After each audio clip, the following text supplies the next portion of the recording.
สบายดีน้ำบานจ้ะเนาะชาเครื่องมันคือบ้านนาเตอร์บ่โหฝ่ายนะชาวตุย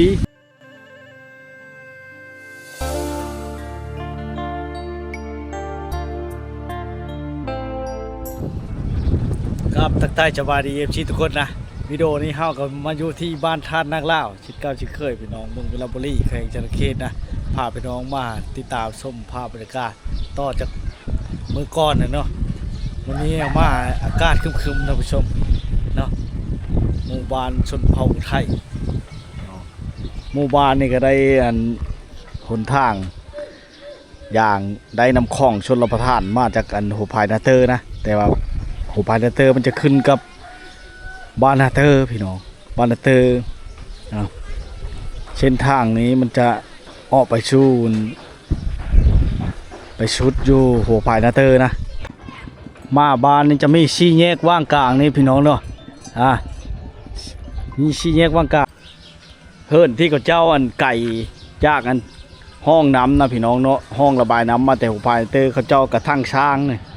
ใส่โดยไดปุ่มลงนี่อันนี้ก็ซองหลังคาเฮิรนพวกนี้นี่ใส่นี่พี่น้องมันจะมีซองสายไผ่เนาะซองไดนะเขาเจ้าเอ็ดนี่เนาะทางบนเดี่ยวคุดเอาได้นี่พี่น้องมุ่งย่างดีมุ่งย่างดีเลยพี่น้องยันใบไม้ตกเข้าเนาะให้เธอมันสะอาดสะอาดจะอ่างเลยพี่น้องโอ้นี่ก็น้ำช้างก็ดีเลยพี่น้องว้ามักเลิกๆพี่น้องเลยน้ำแต่ตื้นนึงพี่น้องประมาณ1 เมตรก็ฮอดเลยนะน้ำนะโอ้ตื้นอะไรพี่น้องสะดวกสบายไปอีกอย่างเนาะนี่เฮิรนหลังนี้ก็เป็นเฮิรนดังเดิมเป็นแต่หลังคาสินะพี่น้องเนาะหลังบักเยอะนี่จะเป็นเฮิรนโคนี่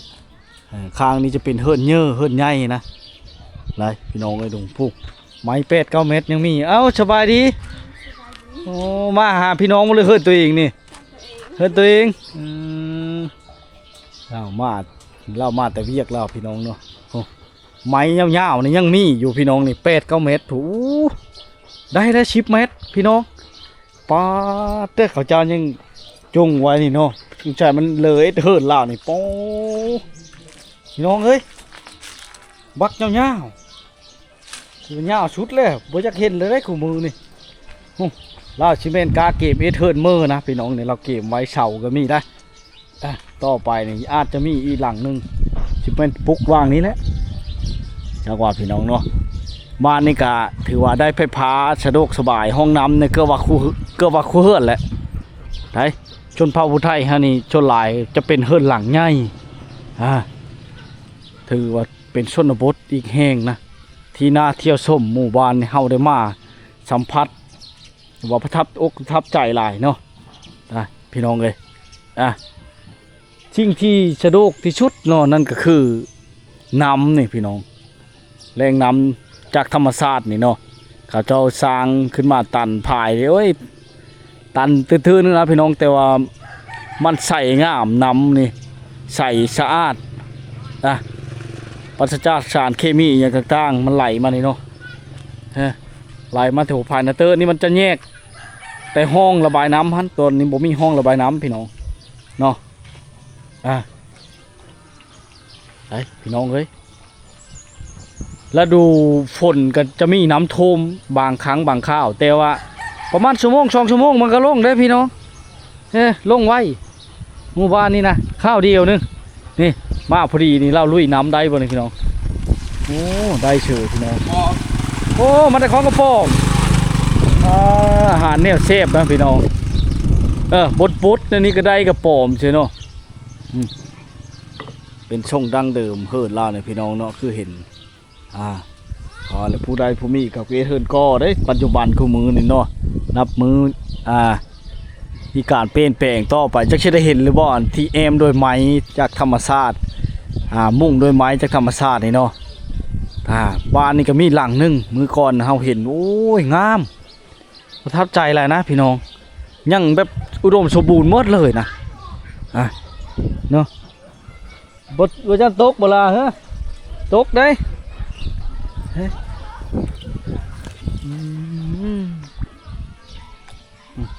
วิ่งบอลใต้ไม้ใช้ไม้พี่น้อง นี่เฮิรนนี่ก็จะมีอันเขาจะอันยิบคันมาเบ่งขายได้พี่น้องนี่เห็นบ่สังเกตเบิ่งนี่ฮู้จักแล้วบาดนี่ไม่เท่านั้นเว้าพังเนาะถ้าผู้เลอมีอันเอ็ดคันมาเบ่งขายเนาะขายหรือว่าอันผู้เลอเยอะมากบูชากับไว้ขอพรนำพระธาตุให้อยู่ดีอยู่เย็นเป็นชุกเข่งๆนะเขาเจ้าจะเอาดอกไม้นี้พี่น้องปลูกดอกไม้นี้เอาไปใช้ได้คันมาเบ่งอย่างต่างๆคัน5คัน8อย่างต่างๆเนาะถูกเทียนจอนแต่บรรยากาศพี่น้องเนาะชนบทเขตนี่ถือว่าชุดที่ประทับใจเฮาได้มาเลยนี่ไม้เขาเจ้าซื้อไว้เนี่ยเริ่มอันน่ะดินบล็อกนี่เริ่มเขาเจ้าสิเริ่มสร้างบ้านใหม่เด้พี่น้องเด้นี่สร้างบ้านใหม่เด้ถึงว่าสิห่างไกลแต่ก็สะดวกสบายอยู่ในฤดูแล้งเขาเจ้าสร้างมาไว้เนี่ยโอ้สบายดีไปสิเลอนี่ไปหานไปหานพี่น้องเนาะเขาเจ้าไปหานไปนั่นแหละบางเทือกอะมีแขกทางไก่ไทยทางอื่นมาดุได้บานนี่เพราะว่าเขาเจ้ามาขอพรนำสิ่งศักดิ์สิทธิ์ท่านนางล่าวเนาะหรือว่าบนอื่นบ่อนไก่พี่น้องนี่สิ่งที่ประทับใจนั่นคือเห็นโง่ควายเขาเจ้าโง่ลักโง่เนาะมันอยู่แถวบ้านเลยพี่น้องมันหาอยู่หากินแต่บ้านนี่มันก็หูความกันเนาะสะดวกสบายไปอีกแบบพี่น้องเลยเดี๋ยวโอ้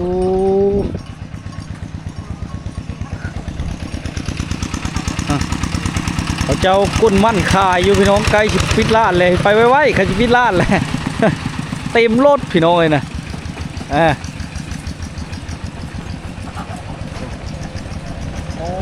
ตัวนี้แก้พื้นพี่น้องเต็มขั้น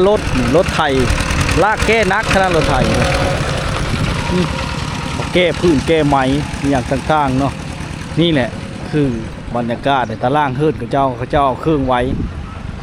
ปักโบพักทีมนี่เขาเจ้าก้นมาเลยเขาเจ้าจะตัดเอาไว้คันชมแล้วก็เคนไว้นะพี่น้องเลยเกือบว่าคู่หลังคาเฮิร์ดได้แถวนี้เขาปลูกพักกินเองบ่ชูได้ชื้อได้เละเนาะพี่น้องเลย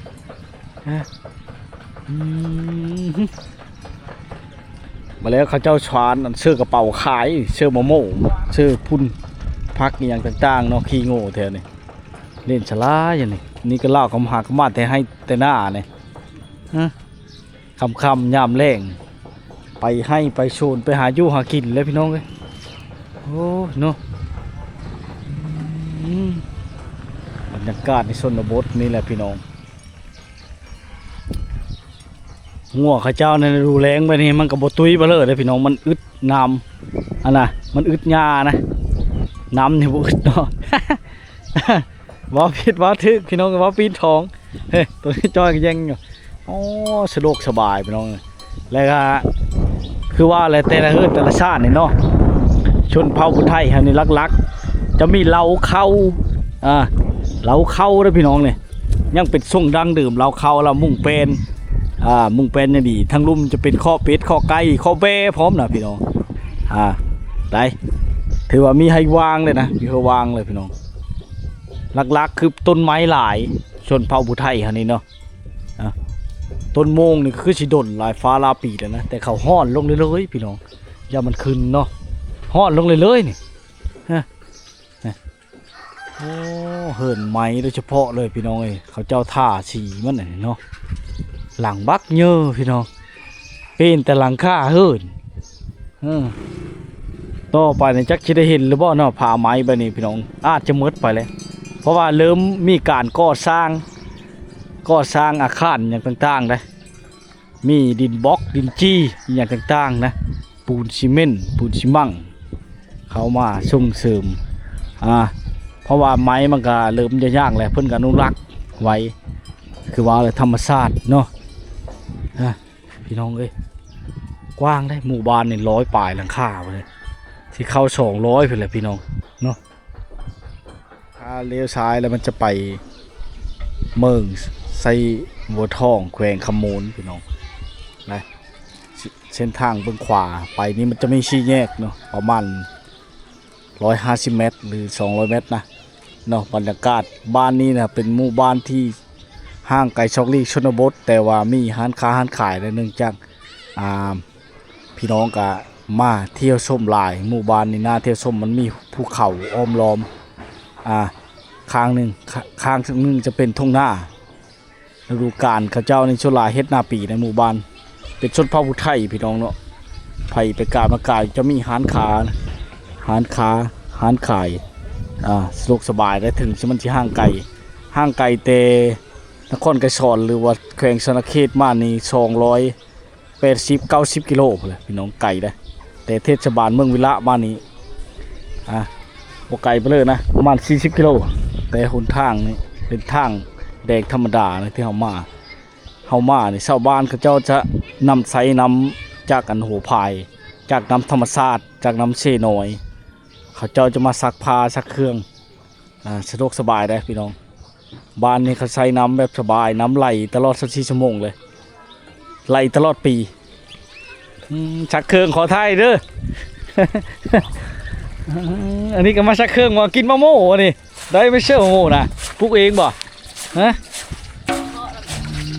ปลูกเองหรือมาซักเครื่องบ่นี่ก็ซักเครื่องน้ำเอ้ยบ่ฮะมาลิ้นน้ำ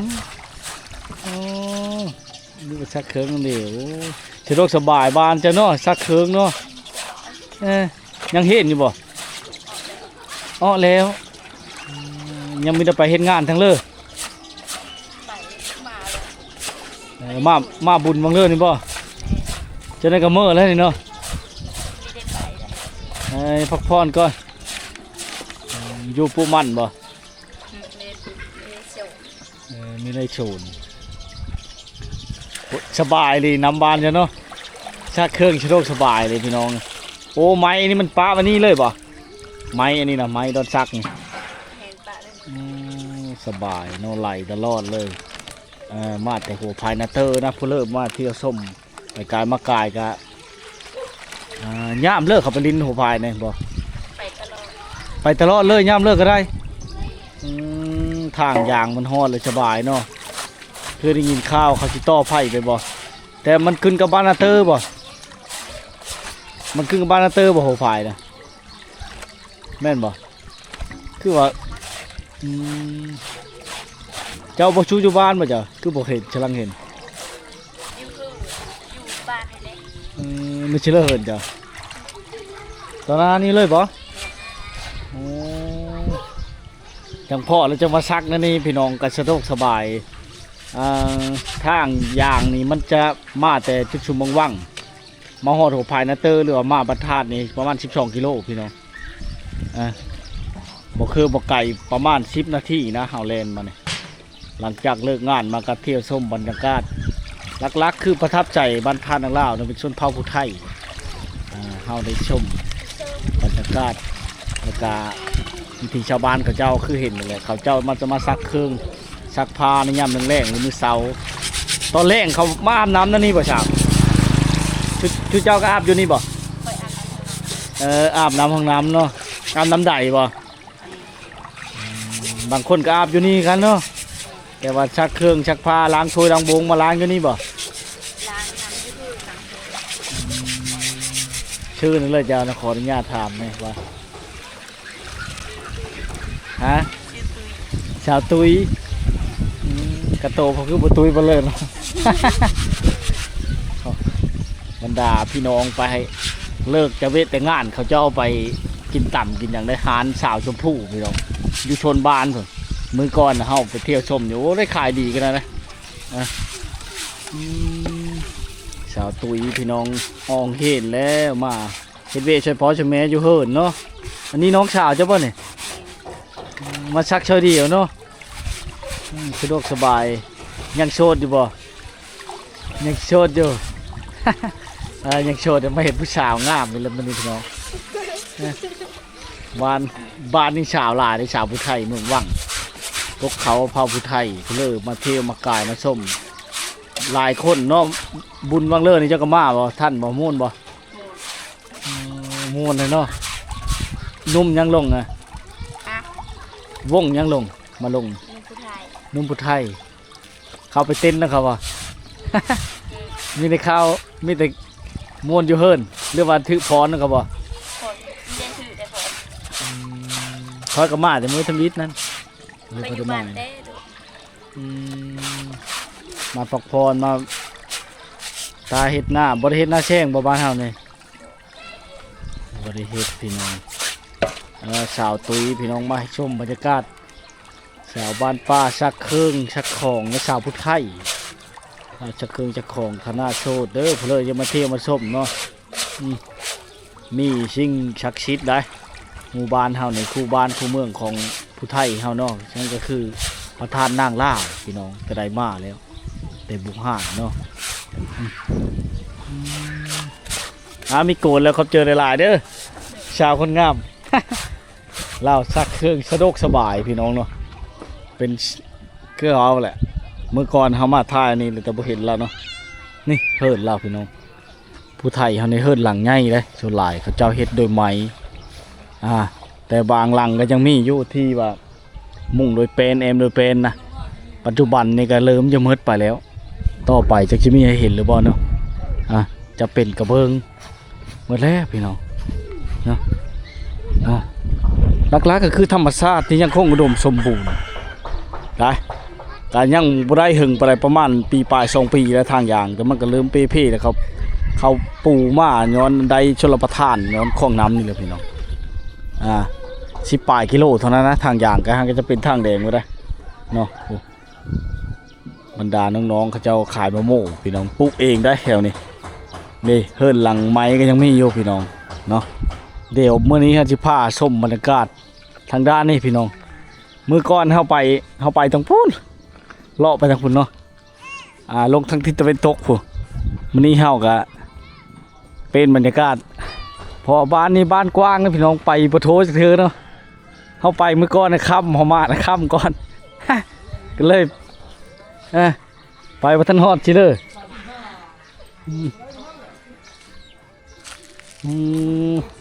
มีรถไถรถเนอพี่น้องกองพื้นก็มีเนี่ยหลักๆเกือบว่าคู่เฮิรนคู่หลังคาได้มีรถไฟฟ้ารถที่ไฟฟ้าเคินว่ะบ่ได้กินน้ำมันพี่น้องช่วงน้ำมันขึ้นคู่มือนี่แห้งได้ขายดีแล้วเด้สบายดีโอ้มีอย่างนี่ช้อมพักโบลกมาแต่หน้าบ่ลกมาแต่โชนมาแต่หน้าเพิ่นยามนี่เริ่มเก็บเกี่ยวห้อยไว้แล้วบัดนี้เนาะห้อยไว้กินยุ่มโดน โบโหเยอะพี่น้อง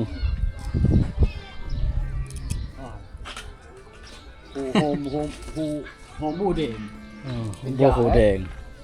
บูแดงเป็นยาอันนี้เราไว้เฮ็ดชมพักบ่อชมไว้คักเนี่ยไอ้ส้มฟ้าเดี๋ยวผู้ชายพอพี่ช้อมชอยน่ะเรียกว่าคนละเฮิรนบ่ลูกสาวเมยเลยเนาะเมยนึกข้าวนึกน้ำแล้วมานั่งอยู่บาดเลยหากามาอะไรในเจ้านี่เอามาน่ะเราหากามาแต่หน้านะพี่น้องเนาะแม่นอันพี่น้องกันกับชาวตุ้ยนี่บ่จะคือกันบ่แม่นบ่เอ้ยเจ้าบ่ชาวตุ้ยนะชักเครื่องอยู่บางเลิศนี่แม่นบ่ไปเดินโชว์ดินี่กะช่างกับโคแล้วบริเมื่อเฮิรนโผล่ป่ะจ้ะยังมันอยู่เลี้ยงพ่อเลี้ยงแม่ดีแล้วได้โผล่มาเลี้ยงพ่อเลี้ยงแม่เนาะดีแล้วคือพี่ซ้อมใช่แล้วใช่ไหมน้อยหนึ่งมันน้อยนึงชื่อคำลายจักช่อยยังว่ามาเล่นโอ้ยแม่เขาทีเอสเมยเลยเนาะนึ่งเข้าเป้าไพ่แล้วชานี่เนาะแล้วเลยเลยลงมานั่งนี่พอดีปั๊บอีเมย์มาเลยก็เพิ่นชอมเองนี่แหละมาแต่ให้แต่โซนเขาเจ้าถือพักถือหญ้ามาพี่น้องไปหน้าเขาเจ้าผู้ไว้เอามากินนี่แหละบรรยากาศชนบทบ้านเฮาเนาะคือเห็นพอได้อยู่ได้กินได้หาซื้อหาขายกับมันแพงเติบได้คือมือเนี่ยเห็นว่าชนบทนี่ก็พอได้ขายเนาะบักเธอเนาะเข็นกับปุดอกไม้บักหลายๆทางนั้นชื่อเจ้าไปปุบ่ไม่ได้ขายคันมาเบงอันจุขายคันมาเบงบอกขายยังเงินปุดอกไม้น่ะนี่นั่นอาศัยเสริมแบบนั้นน้ำมันก็บ่ได้แพงบ่เลยเนาะ10,000 กีบนึงได้คันมาเบงน่ะคู่นึงน่ะ ซื้อไปขอพรพระธาตุนางล่าวพี่น้องเนาะที่เราเอามาในพี่น้องเลย เอามาไม่นั่น อ่ะเดี๋ยวชมบรรยากาศภายในบ้านต่อพี่น้องเนาะ